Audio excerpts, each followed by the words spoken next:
Hey, what's going on? Steve Peterson here of Infinity Investments, and today's video, just want to talk about what's going on in the state of multifamily apartment investing in Northern California. It's November 2020, and it's a very interesting time. And say that because I think that over the last few years, really going back to 2014 to 15 to now, it's been just a straight run up in the market, and it probably goes back to 2012-13 in terms of where prices are in multifamily properties. And we've really seen, and for most part, I'm talking about 5+ unit apartment buildings here. A little bit different in 2 to 4 units, although the run up has gone up even more in that space. But in apartment buildings, we've seen a major price run up over the years. We've seen cap rates down. I'm in Oakland. I've seen cap rates down in the low 4%. In some tough areas of Oakland, a low 5% in some really tough areas, high 3% in some nice areas. So it's been interesting. And we've seen price per units well over 200,000, 300,000 in some areas, close to 200,000 and above 200,000 per unit in some of the tougher neighborhoods. So we've had this run up, right? And with the pandemic slamming us, now we've got an interesting time as it relates to operations. Tenants paying their rent, landlords getting relief from their mortgage. And I think that, as a broker and an investor, I got a lot of clients. And right, so what I've been doing over the last few months is just checking in with my clients, seeing where people are, what's going on, done a couple deals. And the majority of my clients, are saying, hey, you know what? I got great tenants. People are paying. They're consistent. So we got a couple people not able to pay, working with them. That is the majority from what I'm hearing. However, there's a couple people who are having some very difficult times dealing with their tenants not being able to pay. And the issue from an operations standpoint is, well, you have no recourse at this point.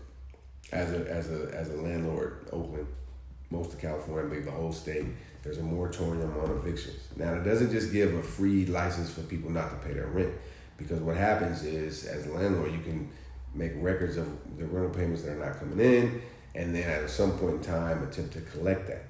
And the way I understand it is you're definitely not going to be able to collect 100% of that, but at some point in time, you'll be able to collect. And a lot of tenants that are paying their rent are saying, hey, look, I don't want to risk losing my apartment. I don't want to risk losing my rental place because this is a great place, so on and so forth. But there are people who are actually affected and not being able to pay. And so that's going to have an effect on the market. It's having an effect on the market. So in terms of properties sitting longer, so if you're listing a property today, just expect that property is going to take longer to sell. This time last year, you put it at a decent price, not overpriced. Overpriced listings are always going to sit. But if you put your property at a decent price a year ago, it was selling like hotcakes, man. Now at a decent price, it may sit for a while. And I don't think that's cause for panic. That's why I want to kind of do this video. I don't think it's cause for panic, man. I think we're in a pandemic. I think it's some people not able to actually pay rent. The challenge is this with the mortgage payments, because some people are getting forbearance from their mortgage companies. And the way I understand what most of my clients is, the bigger banks, the Chases out there, are giving mortgage forbearance. But I have a lot of clients, and anything that is a agency-backed loan, that's FHA, Freddie Mac, Fannie Mae, any type of those loans. Probably if you have a loan with the CDFI, Community Development Financing Institution, they are giving you forbearance. They're going to be a lot more lenient in terms of how they're working with you. They're government insured. But if you're dealing with other lenders, and a lot of my clients deal with like First Republic or Luther Burbank, they may or may not be on a case-by-case giving forbearance. Everybody's got different situations and scenarios. So just saying all that to say is that I think that's where some people are starting to get frustrated. They're trying to figure things out. Hey, my tenants are paying. I've got to pay my mortgage. what do you do type of thing. And I think that is where creative problem solvers, as real estate investors, as brokers, as agents, as people in the business, we've got to be creative problem solvers to figure out how do we navigate through this. And then if we're selling properties, how we get the job done. Okay. And then so we're talking about operations, people being able to pay their mortgage, some mortgage company. And I think as a mortgage company, and I'm not a banker at all, but I think they've got to take into account what's going on, right? Because, it is a real situation for sure, and be able to work with people. And I just think that it requires, some old school skills of actually negotiating and talking and working things out with your bank. But that's on the operational side. Now on the lending side, what we're seeing is definitely unique. Definitely tougher. The rates are great, but qualifying for a loan, the deals I'm working on, lenders are scrutinizing every little thing, every part of the P&L. They really want to make sure where are collections today, and I rightfully so. If I was in that position, I want to see, are the tenants paying rent? Are they not paying rent? If they're not paying rent, why are they not paying rent? Is it documented? So on and so forth. Also seeing a little bit of strain on loan to values and debt coverage ratios. I know a couple lenders that were operating on debt coverage ratios at 1.17, and they're at 1.2. I know a couple lenders that were at 1.2, and now they're at 1.23, 1.25. So, which again makes sense. And they're making borrowers put more money in reserves. So a lot of them are wanting to see at least 6 to 12 months mortgage payments in the bank for the borrower at the time of close. Whereas maybe a year ago is more like 3 months to 6 months. I think 6 months is a typical standard I see, but I've had a few people say, hey, the lenders are requiring 12 months reserve. So these are just things that we need to be aware of as we're navigating through this. Another thing, and I think this is probably more important, is in the Bay Area and in rent control markets.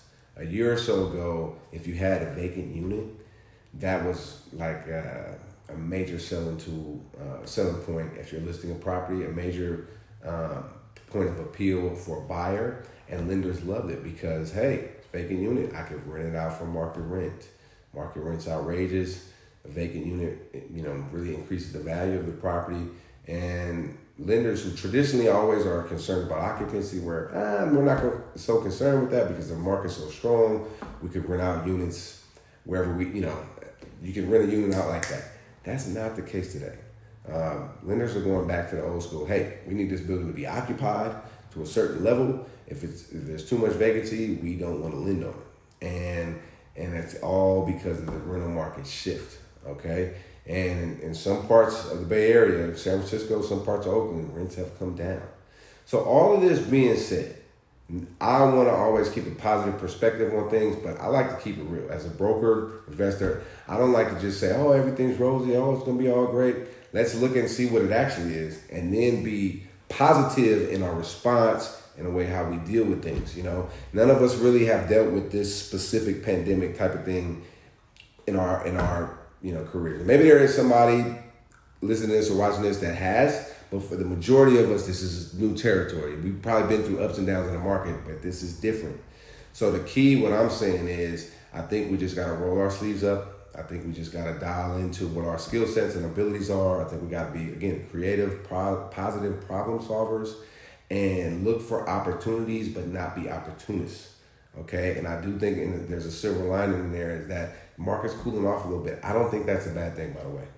I think that's a good thing. I think we need sustainable prices, sustainable rents, and it's okay that lenders are tightening up a little bit because of the situation. But we, as the professionals and investors, people in the marketplace, we got to step our game up. We got to roll our sleeves up, and we got to go do good business. Hope this video helps. Hope it was good content. If it is, subscribe to the channel. Let's stay tapped in.